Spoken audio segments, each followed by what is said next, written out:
Assalamualaikum warahmatullahi wabarakatuh. Bersama saya Teguh Firmansyah di program News Story Republika atau Republika News Story. Maaf, kebalik lagi nih. Oke, pada hari ini kita akan mendiskusikan soal pajak 0% ya untuk kendaraan roda 4. Nah, pada kesempatan kali ini sudah ada bersama kami yaitu narasumber wartawan senior kita, Pak Agung Pepasa. Selamat siang, Pak Agung. Assalamualaikum. Selamat siang, Waalaikumsalam warahmatullahi wabarakatuh. Oke, bagaimana Pak Agung kabarnya semua? Sehat? Mudah-mudahan sehat-sehat ya. Alhamdulillah sehat. Alhamdulillah ya. Mudah-mudahan teman-teman sehat semua ya. Amin. Oke, dan satu lagi seorang narasumber kita yaitu Mbak Friska. Beliau adalah redaktur di ekonomi di Desk Ekonomi. Assalamualaikum Mbak Friska. Waalaikumsalam. Apa kabar semua? Waalaikumsalam. Oke. Kabar baik, alhamdulillah. Ya, kabar baik nih untuk para yang pengen beli mobil ya.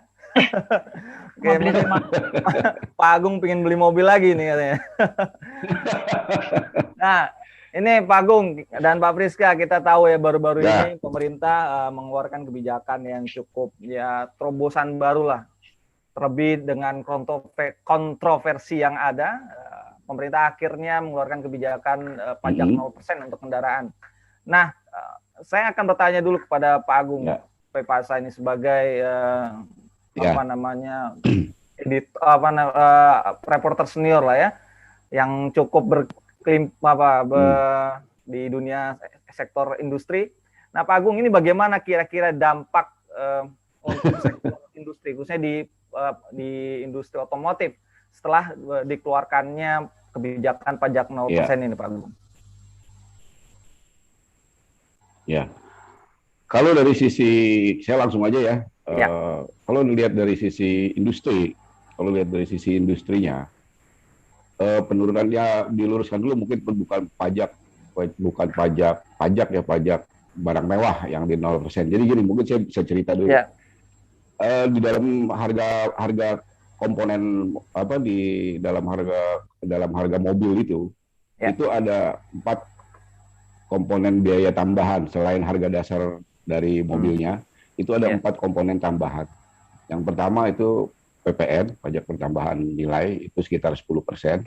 Yang kedua PPNBM, barang mewah, pajak barang mewah, itu kisarannya antara 3 sampai 125% kalau nggak salah, itu tergantung mobilnya, CC-nya segala macam. Terus ada biaya balik nama, itu sekitar 12,5%. Kemudian ada juga pajak kendaraan bermotor, ini mungkin yang masuknya ke daerah kalau saya nggak salah, itu sekitar 2%. Nah, jadi yang diturunkan itu hanya pajak yang barang mewah, yang kisarannya 3 sampai 125% tadi. 3 pajak yang lain itu belum ada, atau jadi bisa kita bilang itu tetap karena belum ada aturannya, belum ada ketentuannya. Nah, karena yang dikurangin cuman yang di 0% cuma yang pajak barang mewah, kemungkinan besar dari sisi industri harga mobil memang akan mengalami penurunan. Kemungkinan besar. Tapi itu pun karena pajak barang mewah ini yang dinolkan ini hanya untuk kendaraan-kendaraan tipe tertentu, yang yang di bawah 1.500 cc, terus dia bukan impor, dan yang ketiga yang paling penting dia menggunakan komponen lokalnya sampai sekitar 70% kalau nggak salah. Nah, mobil-mobil yang memenuhi ini yang dinolkan, di luar persyaratan ini tetap pajaknya tetap. Jadi berdasarkan ini, kalau menurut saya itu di sisi industri pasti kemungkinan besar akan ada sedikit permintaan, dan itu dampaknya nanti diharapkan dengan ini kan penurunan pajak barang mewah ini kan sebenarnya bagian dari salah satu program pemulihan ekonomi nasional. Nah, diharapkan akan banyak permintaan otomotif, dan itu menggerakkan sektor otomotifnya di industri manufakturnya. Dan multiplier efeknya lumayan, karena di sektor otomotif itu hampir yang penting itu penopangnya kan industri komponen ya.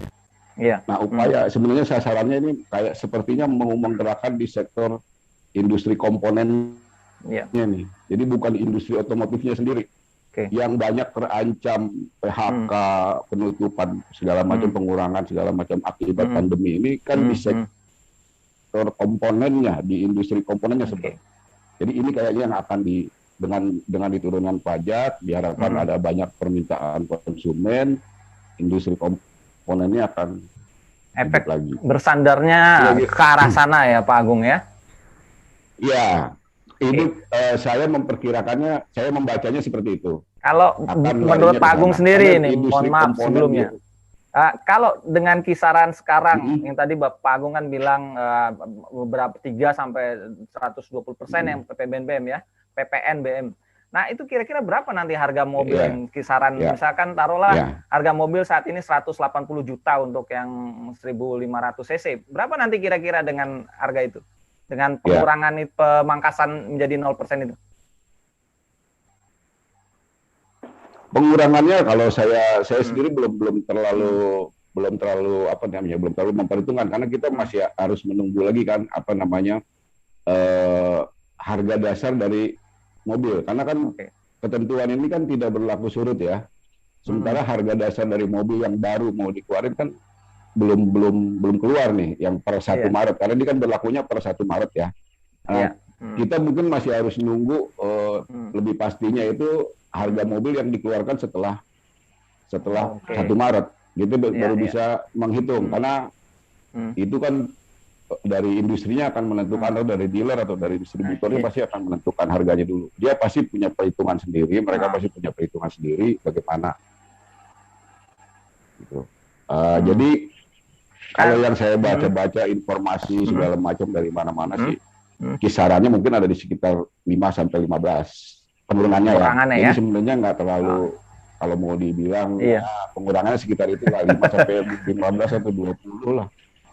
Iya, karena ini tapi perkiraan sangat kasar ya. Iya, karena ini ngaruh juga sama ini Pak Agung. Untuk bisa ini banyak orang-orang yang di di penjualan barang second ya, mobil second ya, itu khawatir kan. Kalau dia harganya itu sangat rendah dengan PPNBM pemangkasan ini akan mengalahkan ya harga orang-orang yang pasar second. Jatuhnya adalah mengapa kita beli second, lebih baik kita beli baru kalau harganya sama kan gitu Pak Agung. Nah ini bagaimana Pak Agung? Iya.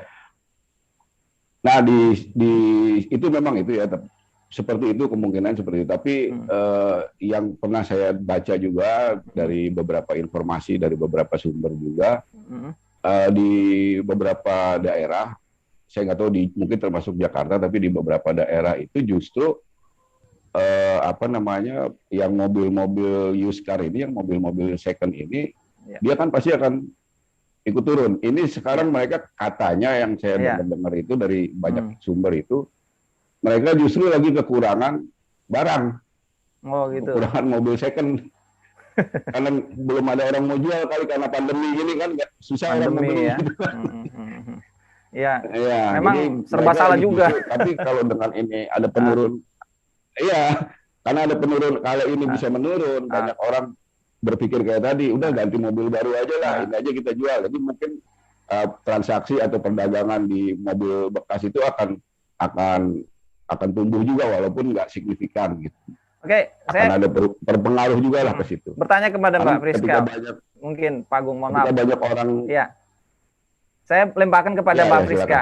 Menurut Mbak Priska, kira-kira benar nggak dengan pendapat itu? Artinya orang akan otomatis beli dengan pemangkasan PPNBM menjadi 0% ini. Apakah akan ada perubahan perilaku terhadap pembelian kendaraan? Menurut Mbak Priska sendiri bagaimana? Pastinya sih kalau kita pikir lagi ya mendingan beli mobil baru aja daripada beli mobil bekas. Toh beli mobil bekas kita nggak tahu kan itu mobil sudah dipakai kemana, sudah diperbaiki atau gimana, atau sudah kena banjir atau seperti apa. Ya kalau dengan adanya DP yang lebih PPNBM ini ya kita beli mobil baru aja. Tapi dampaknya secara ekonomi apakah itu akan cukup berpengaruh untuk menggerakkan ekonomi ya di tengah pandemi ini?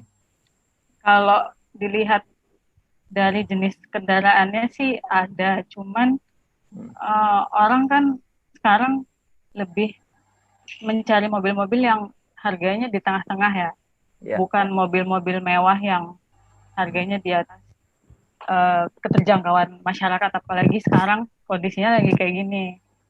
Ya sedikit banyak ada, cuman mungkin nggak terlalu pesat seperti yang disampaikan sama pemerintah sih.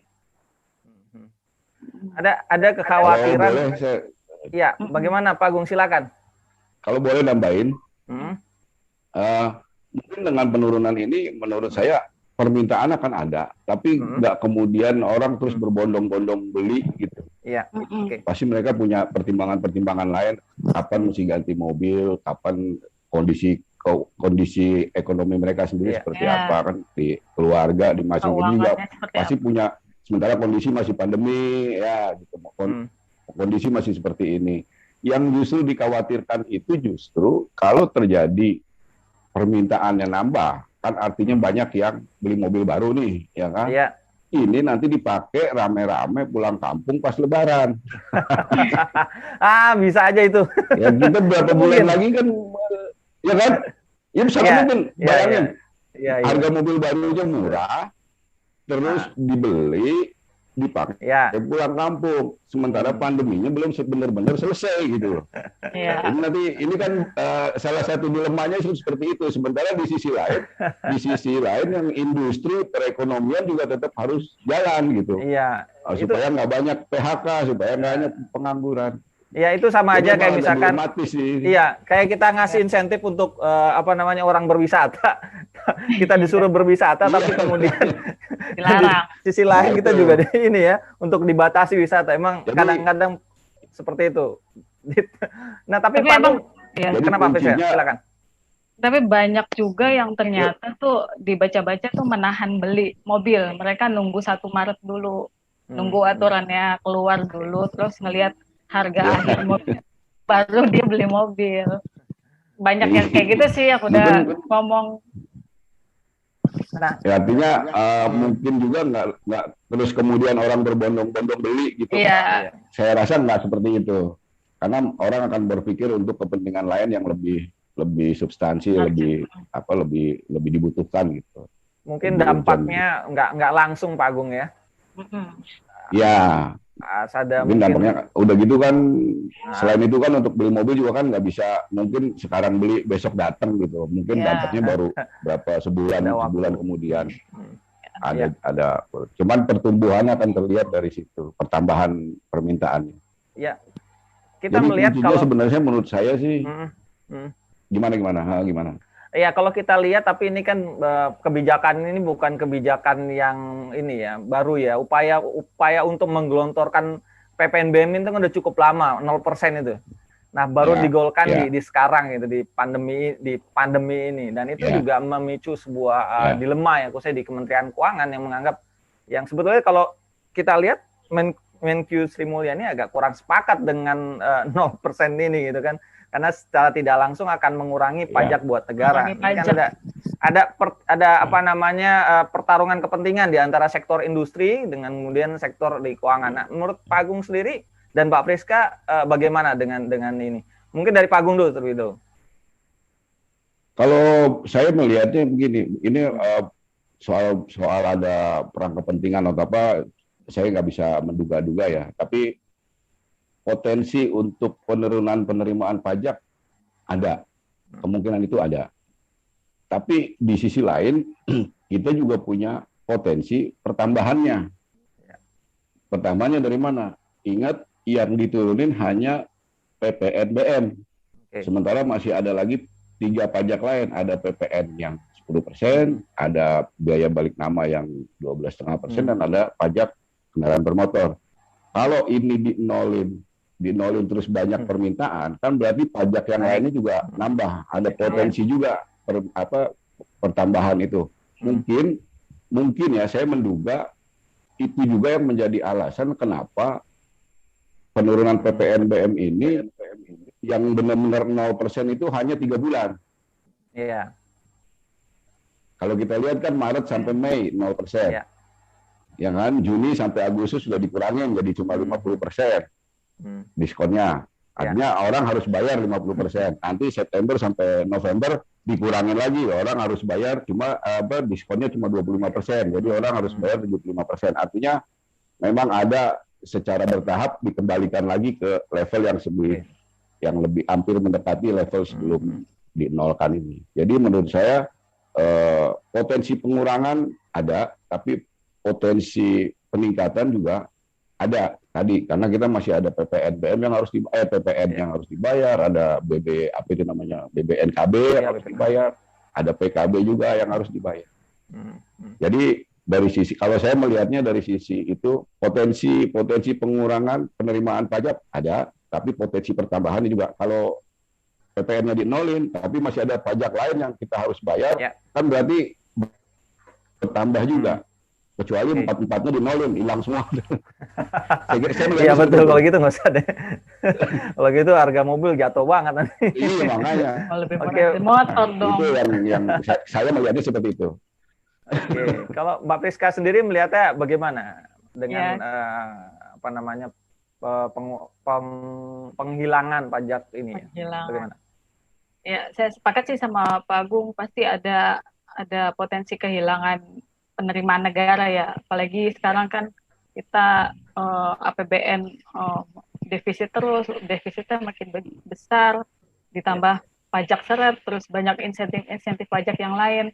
Cuman di sisi lain ya kita juga harus lihat ini otomotif sepanjang tahun lalu itu udah tergerus sangat besar, penjualan mobil turun, manufaktur nggak jalan, mau tidak mau ya kita kasih sedikit ruang lah untuk industri otomotif bergerak sedikit dengan insentif pajak ini. Toh cuma 9 bulan kan ya, 0% ya 3 bulan, 50% 3 bulan. 0% cuma 3 bulan. Iya, 0%-nya cuma 3 bulan. Nah, setidaknya mereka bisa bernapas. Itu pun juga kita kan nggak yakin penjualannya akan langsung melejit.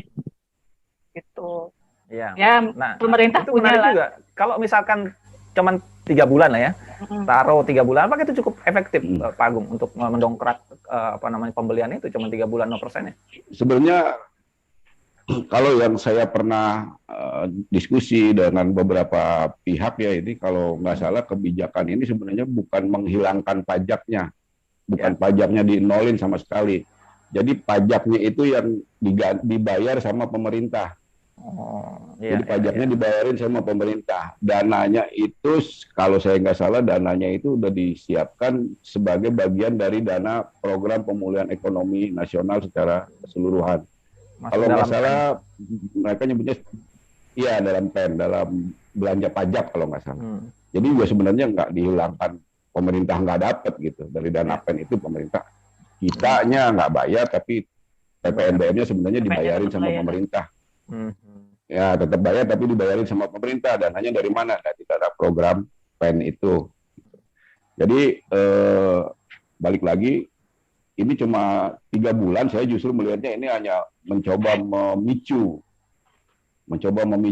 sisi permintaan. Gini, selama pandemi ini kan hampir berjalan setahun lebih, itu permintaan kan anjlok, turun. Anjlok bener kan, hampir minus lah, nggak ada permintaan.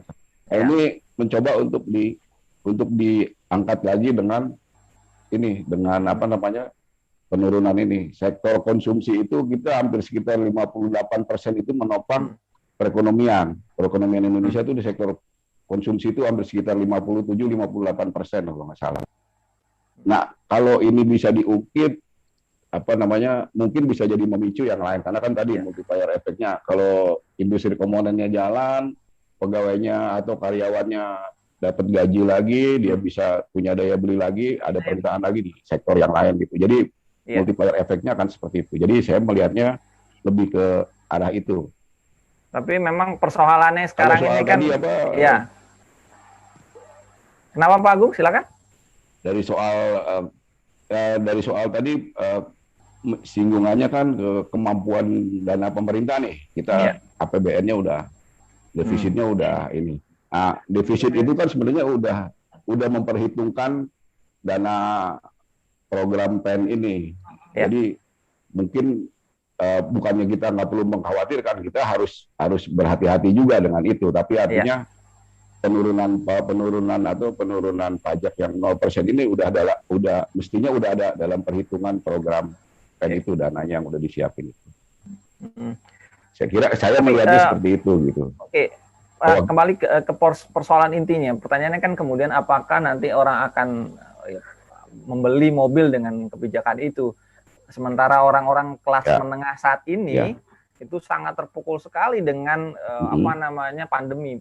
Jangankan untuk mengeluarkan duit 150 juta Panggung ya, untuk mengeluarkan duit 1-2 juta, 3-4 juta mereka akan sangat mikir sekali untuk mengeluarkan duit itu. Nih, pertanyaan kemudian ini adalah ini yang saya menjadi keranyakan, kira-kira apakah ini menjadi efektif dengan kebijakan ini? Apa ini sebagai upaya trigger saja agar yang saya khawatirkan justru orang-orang yang mampu ini, Pak Agung.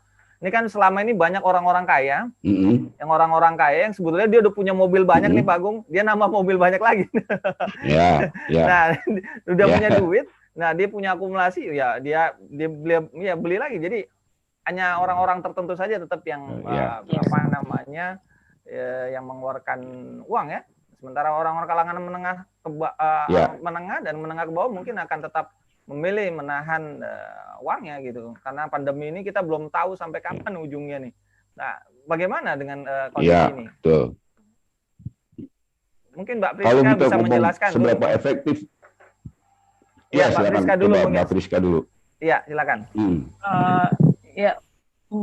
Yang beli mungkin yang seperti Pak Agung bilang tuh momennya mungkin pas ya. Sekarang tuh bulan Maret, April, Mei. Bisa jadi memang mereka sengaja nggak tahu nih menempatkan 0% ini di bulan-bulan ini karena ngejar untuk Lebaran.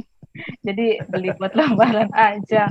Tapi nggak juga sih, ya mau bagaimana lagi. Orang pasti ada PPKM kan kita kan nggak full lockdown juga ya, ada juga yang tetap bekerja, terus mungkin ada juga yang berpikir musim hujan mendingan beli mobil, atau mungkin nggak terlalu macet nih di Jakarta, beli mobil aja lah. Ada pasti yang berpikir seperti itu, cuman ada juga yang menahan beli, ya udahlah daripada beli mobil mending kita tahan dulu sampai kondisi benar-benar pulih.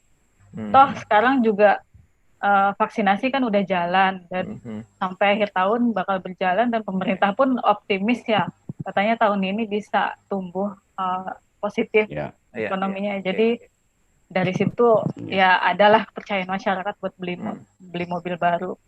Mbak Priska mau beli mobil nggak? Mobil-mobilan. Sebelum beli mobil beli garasinya dulu loh. Beli garasi dulu ya. Ini mungkin Pak Agung nih yang mau menambah mobil nih. Bagaimana Pak Agung? Pak Agung mungkin mau menambah mobil lagi Pak Agung. Nah kira-kira bagaimana? Yang jelas saya sampai hari ini belum ada rencana untuk beli mobil. Tapi nggak tahu lagi, lihat 1 Maret nanti. 1 Maret nanti lihat harga dulu ya Pak. Tapi gini, balik lagi ke pertanyaan tadi, seberapa efektif sih penurunan pajak ini gitu kan. Soal seberapa efektifnya ini menurut saya akan sangat bergantung pada seberapa efektif vaksinasinya jalan. Ketika vaksinasinya terus berjalan, makin efektif, apa sasarannya untuk mencapai herd immunity-nya bisa cepat tercapai, kemungkinan akan mulai kembali pulih secara bertahap gitu. Jadi efektif atau tidaknya kita belum bisa memperkirakan, karena masih banyak lah kemungkinan alasan-alasan orang untuk membeli mobil itu kan tadi seperti dibilang Mbak Friska tadi kan banyak pertimbangan. Ada yang mempertimbangkan kondisi keuangannya sendiri, ada yang mempertimbangkan kebutuhan yang lebih urgent, ada pertimbangan-pertimbangan lain. Jadi seberapa efektifnya menurut saya ya untuk seperti biasa yang paling aman kalau kita bilang ya 50-50, kita nggak tahu gitu. Kita nggak tahu gitu kan. Artinya orang membeli mobil itu kan bukan cuma sekedar melihat harganya yang murah. Kalau tadi yang Mas Teguh bilang, orang yang mampu udah punya mobil akan beli mobil lagi misalnya. Ya bisa jadi seperti itu, bisa jadi juga enggak. Karena kalaupun mereka beli kan mereka harus bayar pajak progresif. Oke. Yang besarannya bisa berapa kali lipat gitu kan. Apakah dia mau menempuh itu gitu. Jadi efektif atau enggak? Ya kalau menurut saya masih so-so, kita belum tahu ya seberapa ini. Kalau kita bilang memperkirakan, kita tidak bisa memperkirakan. Beda kalau sama kebutuhan sembako misalnya. Orang mungkin butuh nggak butuh akan beli buat stok gitu. Kalau buat mobil kan udah kebutuhan ketiga, kebutuhan tersier mungkin ya. Orang bisa menunda gitu. Walaupun harganya murah, mungkin orang bisa menunda. Jadi seberapa efektif ya menurut saya masih so-so lah, masih sekitar 50-50. Jadi kita masih belum bisa memastikan, Pak Agung ya? Menurut saya belum bisa dipastikan apakah program ini bisa membantu atau membantu mengungkit ya. Tapi kalau cuma sekedar memicu, mungkin memicu pertumbuhan industri di industri manufaktur terutama mungkin untuk apa yang paling urgent kan menekan atau mengurangi kemungkinan pemutusan hubungan kerja di industri manufaktur, industri komponen. Itu mungkin sebenarnya tujuannya salah satu sasarannya itu. Apalagi kan kalau nggak salah data dari Kemenkyu apa data dari BI kalau nggak salah juga itu indeks manufaktur kita juga kan udah mulai membaik nih. Udah mulai di posisi sekitar 52, di atas 50 lah. Sekitar 52-an. Jadi mungkin itu yang terus pengen didorong untuk menopang perekonomian yang ada. Kalau selain dari kebijakan insentif pajak ya, kira-kira ada nggak upaya lain atau cara lain agar industri otomotif ini menggeliat, Pak Agung? Cara lain ya lebih pada sebenarnya orang beli mobil itu yang dilihat kan pertama kali sisi harga selain kebutuhan dia kan. Jadi kalau harga satu-satunya jalan ya mungkin bukan satu-satunya. Yang paling prioritas adalah bagaimana menurunkan harga yang lebih terjangkau sehingga orang merasa punya kemampuan untuk membeli. Apalagi kalau saya nggak salah ini juga masih informasinya belum pasti. Itu kan dari OJK juga sedang mempertimbangkan untuk DP 0% untuk pembelian mobil. Jadi bayangin udah di PPNBM-nya di nolin, DP-nya juga boleh 0. Jadi ya kan artinya kurang apa lagi gitu kalau mau ya DP-nya udah. Ini OJK sedang kalau saya ini dapat informasi sedang mempertimbangkan. Belum dikeluarin seperti apa ketentuannya tapi kemungkinan sedang dipertimbangkan. Jadi saya melihatnya kalau dari sisi itu gitu. Kalau dari industri keuangan bagaimana Mbak Friska? Dari sisi industri keuangan ini, apakah ini akan meningkatkan kredit sendiri? Yang pasti sih bank itu pasti hati-hati, bank dan lembaga keuangan itu pasti hati-hati buat ngeluarin kredit karena mereka kan sekarang juga kondisinya kredit macetnya meningkat ya. Meskipun diturunkan, mereka juga pasti lihat-lihat dulu profil risiko si nasabah yang akan mengajukan kredit kendaraan itu seperti apa. Apakah dia punya kredit lain, apa punya rekam jejak kredit macet, pasti mereka ngeliat dulu sih. Tapi ya pasti ada, mereka sangat excited lah dengan DP yang rendah ini. Setidaknya pasti meningkatkan kredit mereka sih. Ya, oke, baik. Mungkin garis besarnya sudah cukup banyak yang kita kaji ya dari sisi dari sisi industri, kemudian dari sisi keuangan. Mungkin Pak Agung bisa ngasih closing statement. Kira-kira dengan adanya dengan adanya PPNBM yang di 0% kan ini, kira-kira industri keuangan kita ini akan ke depan ini akan semakin tumbuh dengan baik atau bagaimana Pak Agung? Mungkin bisa ngasih sedikit pernyataan Pak Agung. Kalau dari sisi industri keuangan seperti tadi yang dibilang Mbak Friska, saya saya sepakat. Sebenarnya kan ini di perbankan, di pembiayaan itu kan likuiditasnya kan melimpah ya. Cuman likuiditasnya itu melimpah. Cuma mereka mau menyalurkan kredit juga, apalagi kredit konsumsi, mereka juga akan lihat risikonya seperti apa. Jadi salah satu tujuan penurunan ini juga kan mungkin untuk memaksimalkan fungsi intermediasi dari lembaga pembiayaan nih, perbankan segala macam, perusahaan leasing segala macam. Itu ke sana gitu, lari tujuannya ke sana. Jadi sedikit banyak pasti akan berpengaruh juga, akan mempengaruhi juga pertumbuhan kredit dari apakah itu kredit perbankan, apakah itu pembiayaan dari perusahaan-perusahaan pembiayaan yang banyak dijadikan andalan oleh konsumen-konsumen otomotif. Jadi saya melihat penurunan, menurut saya secara keseluruhan penurunan pajak yang 0% ini, pajak barang mewah yang 0% ini akan sedikit membantu mendorong atau memperlancar, memaksimalkan fungsi pembiayaan ke ke sektor real. Gitu. Transmisinya dari perbankan ke sektor real itu akan sedikit berjalan. Cuma yang agak sedikit agak sedikit disayangkan menurut saya adalah sektornya sektor konsumtif. Memang ini yang menopang 57 atau 58%, tapi yang bukannya nggak ada program yang untuk sektor yang lebih produktif ke UMKM segala macam itu ada gitu. Cuma itu kesannya jadi kurang muncul gitu ya, kurang terasa gitu. Mungkin secara orang lebih senang ngomongin mobil daripada ngomongin jadi lebih menarik perhatian secara umum gitu. Tapi bukan berarti pemerintah nggak memperhatikan.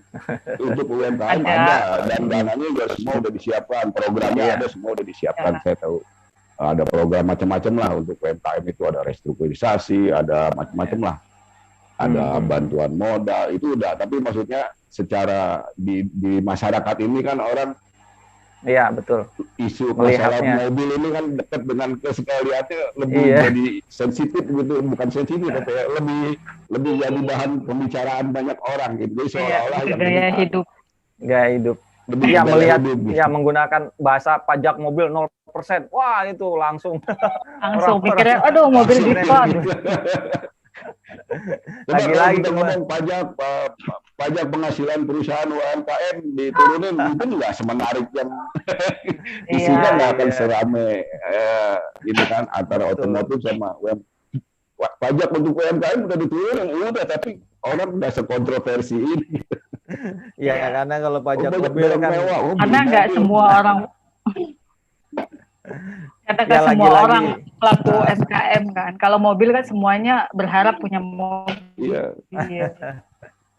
Jadi udah nanti habis ini ada.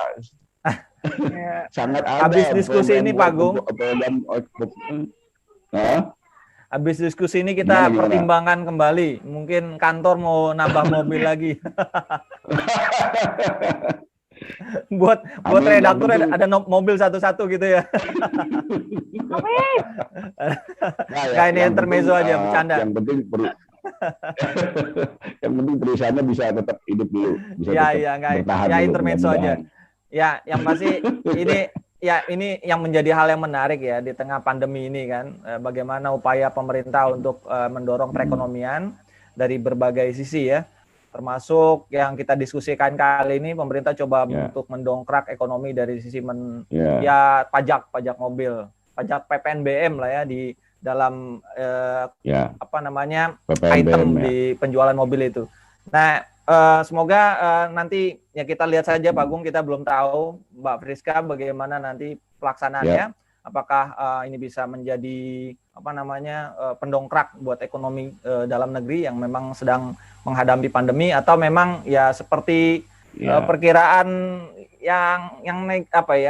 perkiraan pesimis bahwa ya ternyata orang masih belum mampu ataupun masih menahan diri untuk membeli kendaraan karena masih melihat ya berlangsungnya vaksinasi, seperti Pak Agung bilang tadi, bagaimana keberhasilan pemerintah dalam menangani pandemi.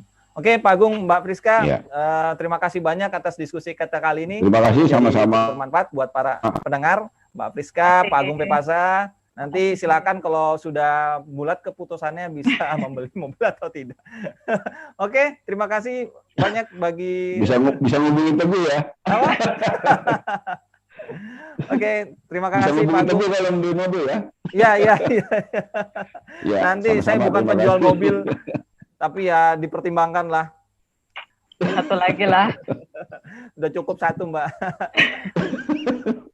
Oke, terima Jangan lupa kasih. yang penting punya garasi ya dulu. Ya itu dia sekali lagi. Oke, kita tutup nih Pak Agung.